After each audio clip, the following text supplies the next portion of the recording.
In today's video, I'm going to teach you how to delete your Microsoft OneDrive account. Whether you're consolidating your online storage services or simply wish to maintain fewer active accounts, deleting your OneDrive account can be a straightforward process if you follow these steps carefully. Let's dive in and make sure we get this done correctly. First, you need to log into your Microsoft account. Open your web browser and head over to the Microsoft account login page. Enter your credentials, that's your email address and password, and sign in.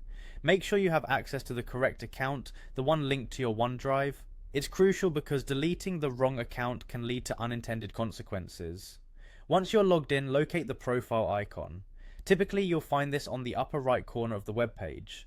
Click on this icon to reveal a drop-down menu, and then select My Profile from the available options. Navigating through these menus is important as it takes you one step closer to closing your account. As we move to the next step, scroll down through your profile page until you find the option labeled Close Account. Clicking on this link will direct you to detailed instructions provided by Microsoft on how to proceed with account closure. It might feel a bit daunting at first, but don't worry, we'll go through it together. From this guide provided by Microsoft, you'll need to locate the Close Account link once again and click on it. This will take you to another page where Microsoft will ask you to sign in once more. This extra step is a security measure to ensure that it's really you who wants to close the account. Double check your login details and sign in again. After logging in, click on the Next button. You'll be taken through a series of checkpoints where Microsoft provides important information about what services and subscriptions will be affected by closing your account. Take some time to read these as they contain vital details about what will happen to your data and other associated services. During this process, you'll also encounter a checklist.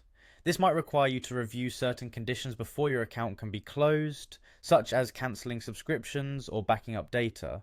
Ensure you understand each of those points and prepare by saving any critical information you might need later. Once you've reviewed everything and are sure of your decision, follow the final prompts to confirm the closing of your account. And there you have it, your Microsoft OneDrive account will be scheduled for deletion, usually within a 60-day grace period. During this time, Microsoft keeps the account in case you change your mind. And that's all for today's tutorial on deleting a Microsoft OneDrive account. Thanks for watching, and if you have any questions, feel free to leave them in the comments below.